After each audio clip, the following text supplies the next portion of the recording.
नमस्कार साथियों, आप सभी का हार्दिक स्वागत है आपके अपने YouTube digital platform maths by S Kumar में। मैं हूं एस कुमार। आज मैं आपको डीएलएड फर्स्ट ईयर 2021-22 के प्रथम पेपर बच्चे और बचपन की यूनिट फर्स्ट को पढ़ाने वाला हूं, जहां आज इसमें अपन कुछ इम्पोर्टेंट क्वेश्चन के माध्यम से इस पूरी यूनिट को कंप्लीट करने वाले हैं। आप इसे डिटेल में पढ़े या चाहे आप इसे क्वेश्चन की फॉर्म में पढ़े, आपको पढ़ना तो ये पड़ेगा ही। ये कितने नंबर की होने वाली है यूनिट, इसमें लिखना कैसे हैं, प्रश्न कैसे आते हैं, छोटे प्रश्न कैसे आएंगे, बड़े प्रश्न कैसे आएंगे, उनकी शब्द सीमा क्या होनी चाहिए, इन सभी प्रश्नों को आज इस वीडियो के अंदर अपन कवर करने वाले हैं। तो चलिए शुरू करते हैं। आज का हमारा पहला प्रश्न है कि अति लघुरात्मक प्रश्न किस प्रकार से पूछे जाएंगे और क्या यहाँ से ऑब्जेक्टिव टाइप वाले जो प्रश्न होते हैं यानी कि एमसीक्यूज जिनके चार ऑप्शन आते हैं वो भी आ सकते हैं। तो दोस्तों, मैं आपको यहाँ बता दूं कि आपसे प्रश्न कैसे भी पूछ सकता है। अति लघुरात्मक प्रश्न लाइन वाला भी हो सकता है, एक लाइन वाला भी, या आपके चार ऑप्शन वाले प्रश्न भी आपसे यहाँ पूछ सकता है। मैंने सभी प्रश्नों को ध्यान में रखकर कुछ प्रश्न बनाए हैं जिनसे आप छोटे और बड़े सभी प्रकार के प्रश्न कर सकते हैं। तो अति लघुरात्मक प्रश्न को अपन सोल्व करते हैं। आज का हमारा पहला प्रश्न है कि समर हिल स्कूल के संस्थापक कौन थे। समर हिल जो स्कूल हैं इसके संस्थापक कौन थे। दोस्तों, समर हिल स्कूल के संस्थापक हैं आपके ए एस नील। कौन है? ए एस नील। इन्हीं से संबंधित दूसरा प्रश्न आता है कि ए एस नील की सबसे प्रभावी पुस्तक, जो इन्होंने पुस्तकें लिखी हैं उनमें सबसे प्रभावी इफेक्टिव बुक कौन सी हैं। तो उस बुक का नाम है आपके समर हिल। क्या नाम है? समर हिल। तो इनकी स्कूल का नाम भी क्या है? समर हिल स्कूल। और इनकी पुस्तक का नाम भी क्या है? समर हिल। अगला प्रश्न अपन देख लेते हैं, वो है कि युवा अधिकारों का जनक किसे कहा जाता है। दोस्तों, ऐसे ही प्रश्न आपको चार ऑप्शन में भी देखने को मिल सकते हैं, या आपसे डायरेक्ट पूछ सकता है कि युवा अधिकारों का जनक कौन है, तो आप एक लाइन में इसका उत्तर भी लिख सकते हो। तो इसका सही जवाब होगा जॉन होल्ट। जॉन होल्ट जो हैं, इन्होंने युवा यानी कि युवक के अधिकारों के बारे में सर्वाधिक बातें की हैं, सर्वाधिक बताया है, तो ये उनके जनक हैं। इनसे संबंधित और क्या प्रश्न पूछ सकता है, तो वो है कि जॉन होल्ट की प्रसिद्ध पुस्तकें कौन कौन सी हैं। तो दो इनकी सबसे प्रसिद्ध पुस्तकें हैं, उनके नाम हैं बच्चे कैसे सीखते हैं और बच्चे असफल कैसे होते हैं। तो ये इनकी दो प्रसिद्ध पुस्तकें हैं जो आपको याद रखनी है कि बच्चे असफल कैसे होते हैं यह पुस्तक किसने लिखी है, या जॉन होल्ट की दो प्रसिद्ध पुस्तकों के नाम बताइए। अगले प्रश्न की ओर बढ़ते हैं। अगला प्रश्न है कि गीजूबाई बदेका की रचनाएं कौन कौन सी हैं। गीजूबाई बदेका ने कौन कौन सी रचनाएं की लिखी हैं, उनके बारे में आपको जानना चाहिए। तो सबसे पहले इनकी जो सबसे फेमस बुक है उसका नाम है दीवा स्वप्न। तो दीवा स्वप्न जो पुस्तक है वो किसने लिखी है? आपके गीजूबाई बदेका ने लिखी हैं। इसके अलावा माता पिता से, बाल शिक्षण जैसा कि मैं समझ पाया, और प्राथमिक शाला में भाषा शिक्षण, ये चार पुस्तकें इनकी सबसे फेमस हैं जो आपसे पूछ सकता है। आपसे ये पूछ सकता है कि दीवा स्वप्न किसने लिखा है, तो गीजूबाई बदेका ने। आपसे पूछ सकता है कि माता पिता से यह रचना किसने की है, तो वो भी गीजूबाई बदेका ने की है। बाल शिक्षण जैसा कि मैं समझ पाया, ये किसने लिखा है, तो ये भी गीजूबाई बदेका ने लिखा है। और प्राथमिक शाला में भाषा शिक्षण, यह पुस्तक किसने लिखी है, तो ये भी आपके गीजूबाई ने लिखी है। अब इनसे संबंधित क्या क्या प्रश्न हैं वो आप यहाँ देख ले। इनको मोछाली माँ कहा जाता है। किनको? गीजूबाई बदेका को मोछाली माँ कहा जाता है।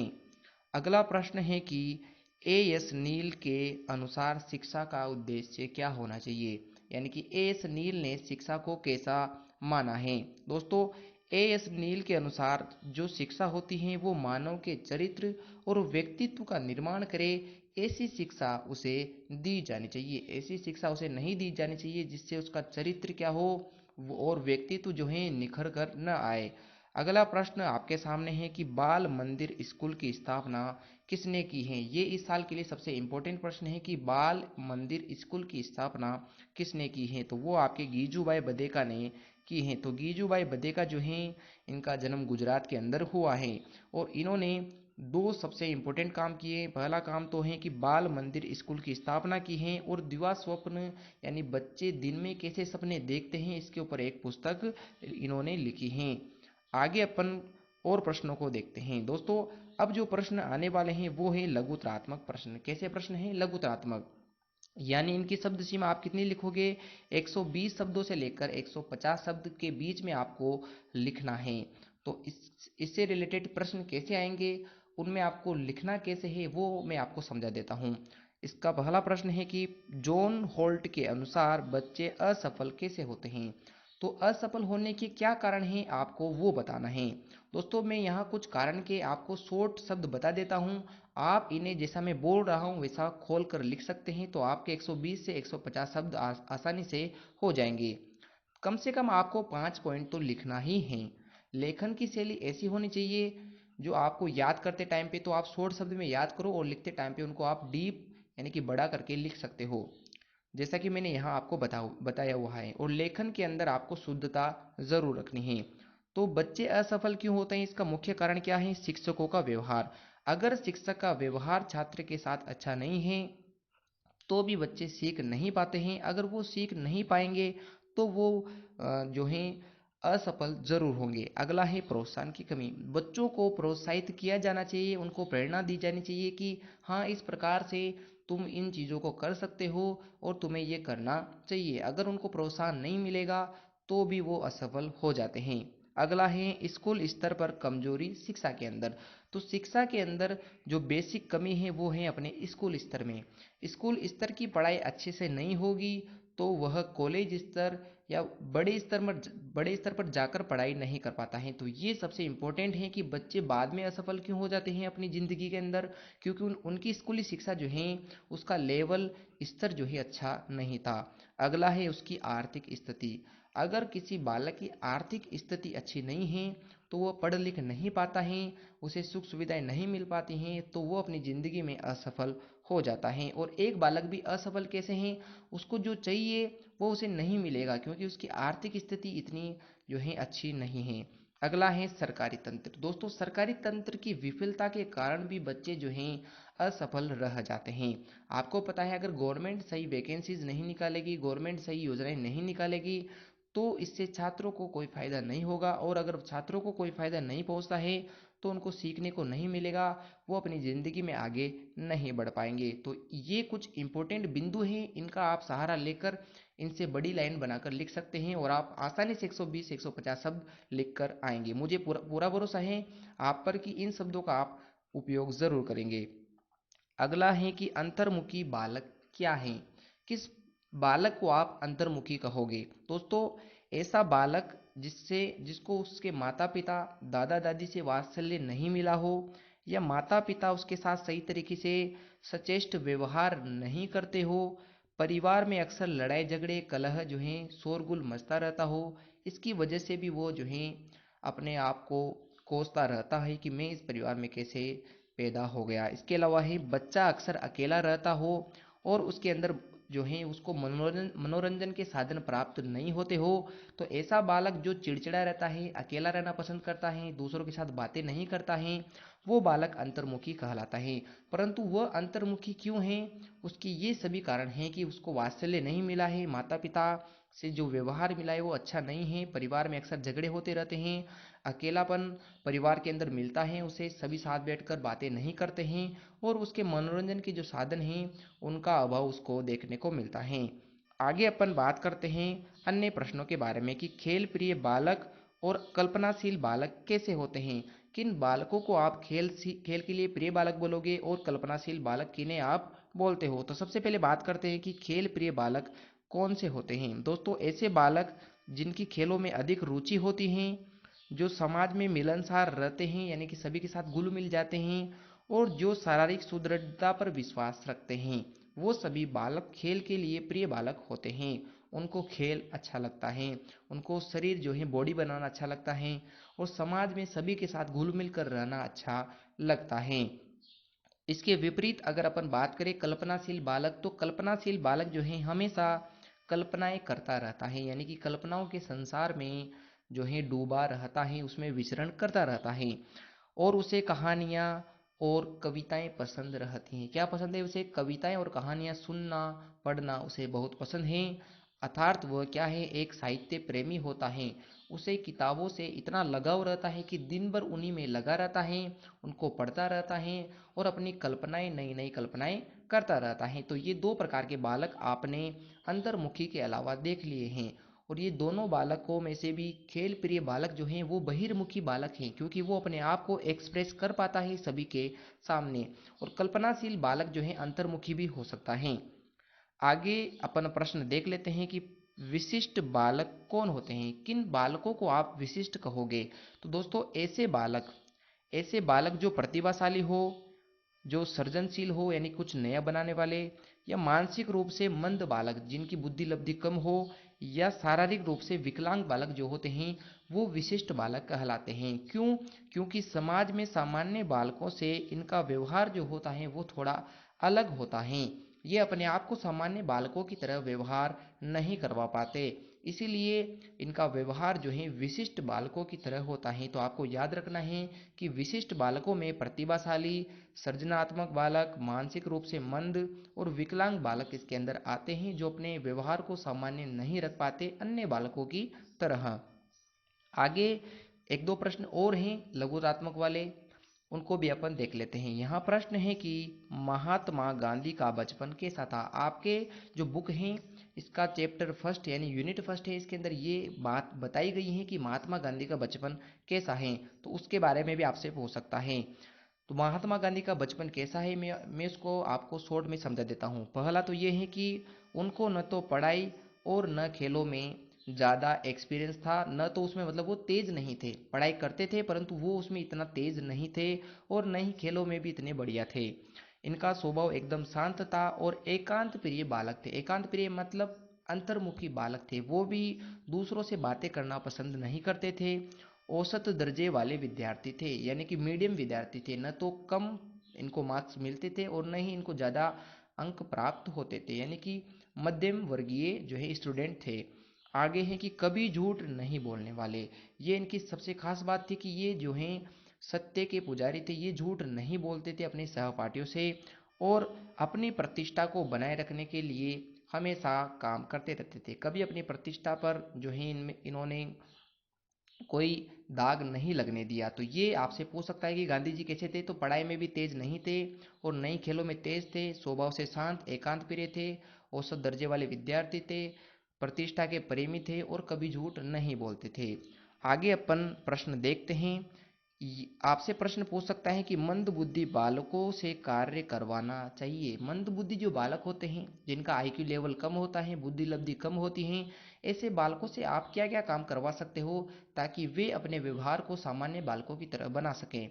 तो दोस्तों आपको याद रखना है कि उनको आत्म देखभाल का गुण सिखाना चाहिए। इससे वो क्या कर पाएंगे, स्वयं खाना खा पाएंगे, नहा पाएंगे, खुद तैयार होते हैं, कैसे बाहर घूमने जाना होता है, ये सब चीज़ें वो सीख पाएंगे। उनको सामाजिक कौशल सिखाना चाहिए। सामाजिक कौशल का मतलब होता है कि अलग अलग व्यक्तियों से कैसे बात करनी है, बुजुर्गों से कैसे बात करनी है, छोटे बच्चों से कैसे बात करनी है, ये उनको सिखाना चाहिए। उनको डेली घुमा फिरा कर लाना चाहिए समाज के अंदर, ताकि वो सीख पाए। अगला है कि विशेष कक्षा का आयोजन। शिक्षकों को चाहिए कि बच्चों को विशेष कक्षा दी जाए।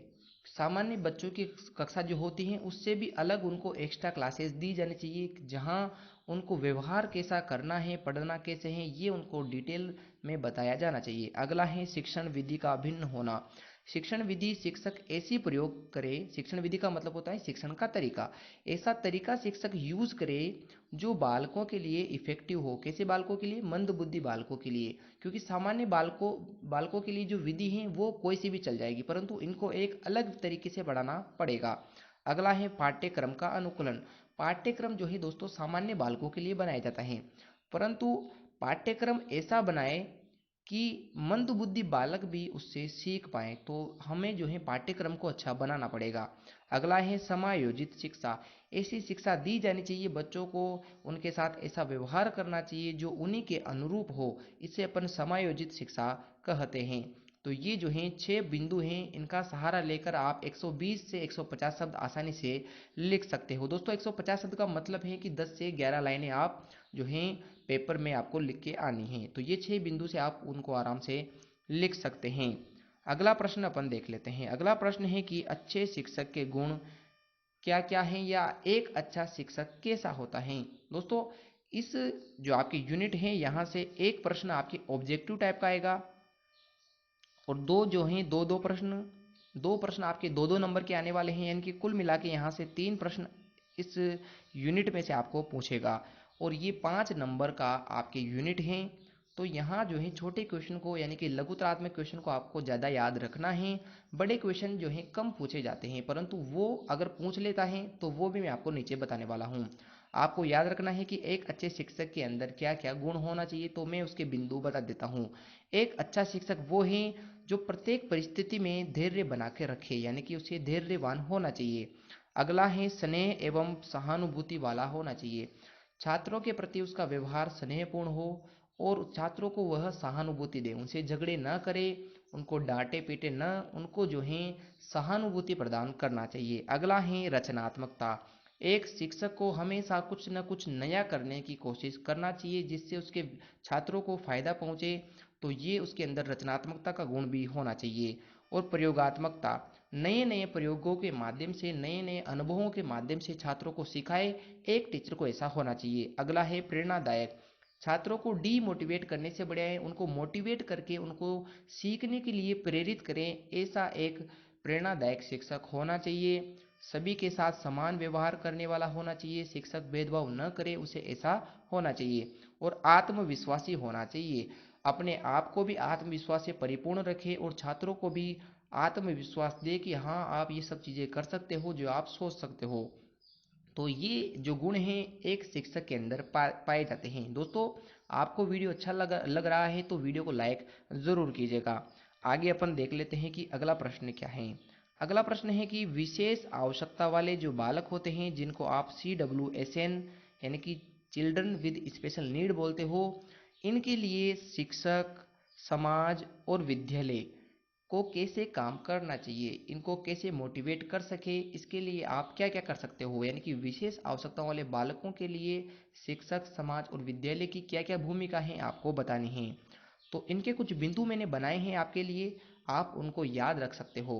पहला है कि शिक्षक का व्यवहार सहानुभूतिपूर्ण होना चाहिए। ये जो बच्चे होते हैं विशेष आवश्यकता वाले, इनको जो है शिक्षक के व्यवहार की सबसे ज़्यादा ज़रूरत होती है, यानी कि अगर शिक्षक भेदभाव वाला व्यवहार न करे, सहानुभूति दिखाकर उनको व्यवहार करने को कहे, पढ़ाए तो वो ज़्यादा सीख पाते हैं। अगला है उनके प्रति उपासना और प्रेम का भाव रखे। उपासना का मतलब होता है बिना किसी भेदभाव के पढ़ाए उन्हें, उनके प्रति प्रेम रखिए, जैसे अन्य बालकों को पढ़ा रहे हैं वैसे उनको पढ़ाए। अगला है शैक्षिक भ्रमण की व्यवस्था करनी चाहिए। ये जो बालक होते हैं विशेष आवश्यकताओं वाले, इनको जो है शैक्षिक भ्रमण यानी कि अलग अलग चीज़ों को देखकर अनुभव लेने की जो है इनको अच्छी तरीके से आदत होती है, तो ऐसे बच्चों को शैक्षिक भ्रमण करवाना चाहिए। अगला है समाज में सेवा का भाव रखना चाहिए। समाज ऐसा हो जो इनके प्रति सेवा का भाव रखे, अगर इनको कोई असुविधा है तो इनको सुविधा उपलब्ध करवानी चाहिए। अगला है कि शिक्षक एवं विद्यार्थी के बीच जो है विश्वास होना चाहिए। एक विशेष आवश्यकता वाला बालक है और एक शिक्षक जो हैं, दोनों के मध्य व्यवहार कैसा होना चाहिए, विश्वास भरा होना चाहिए। अगर छात्र और शिक्षक एक दूसरे के ऊपर विश्वास नहीं करेंगे तो छात्र कम सीख पाएंगे, और अगर कम सीख पाएंगे तो इनकी उपलब्धि क्या हो जाती है, कम हो जाती है। अगला है सामान्य बालकों के समान शिक्षा दी जानी चाहिए, यानी कि भेदभाव न करें, क्योंकि सामान्य बालक को जो सिखाना है वो ही इनको सिखाना है।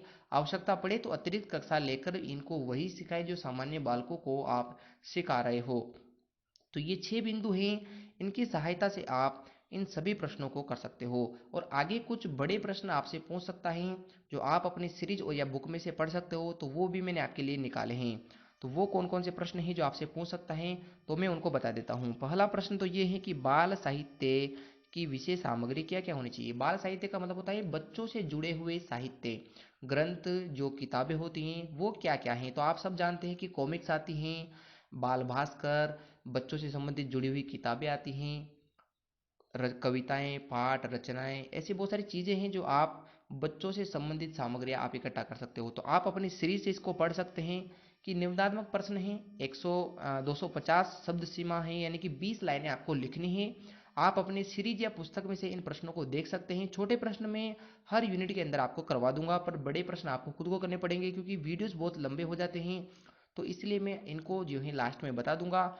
छोटे प्रश्न और लघुतरात्मक प्रश्न मैं आपको जरूर करवा दूंगा। अगला प्रश्न है कि समर हिल जो स्कूल बनाई है एएस नील ने, उसकी स्थापना क्यों की गई और उसका उद्देश्य क्या था स्थापना करने का, ये आपको बताना है। तो आप अपनी सीरीज या पुस्तक में से इसको पढ़ सकते हैं, आपको ये प्रश्न वहां मिल जाएगा। अगला है कि गीजूबाई बदेका जो है, इन्होंने बाल मंदिर की स्थापना किसकी प्रेरणा से की है, यानी किससे प्रेरित होकर इस स्कूल की इन्होंने स्थापना की है। अगला प्रश्न आपसे पूछ सकता है कि बच्चों में असफलता, भय, उबने एवं भ्रमित होने पे से आता है। उनको असफलता और भय क्यों है? क्योंकि वो ऊब जाते हैं क्लास में पढ़ते हुए और भ्रमित हो जाते हैं, ऐसा मानना है आपके जॉन होल्ट का। तो जॉन होल्ट ने ये कथन क्यों कहा है, इसके बारे में आपको बताना है। तो ये आपके प्रश्न, ये जो प्रश्न है आपकी सीरीज में दिया हुआ है, तो आप वहां से देख सकते हैं। सीरीज कोई सी भी हो सकती है, चाहे वो राजंस वाली हो, स्टैंडर्ड की हो, या किसी भी जो है पब्लिकेशन की सीरीज हो सकती है, पर ये चारों प्रश्न आपको उसमें मिल जाएंगे। तो दोस्तों, अगर आप इन प्रश्नों को कर लेते हैं तो मैं समझता हूँ कि आपकी यूनिट 1 कंप्लीट है। वीडियो अच्छा लगा हो तो वीडियो को लाइक कीजिएगा। कोई प्रश्न समझ में नहीं आया हो या किसी की भाषा शैली समझ में नहीं आया हो तो आप उसे कमेंट करके ज़रूर बताइएगा। और इससे संबंधित कोई आपसे प्रश्न है बीएसटीसी फर्स्ट ईयर से संबंधित, तो हमें कमेंट करके ज़रूर बताइएगा।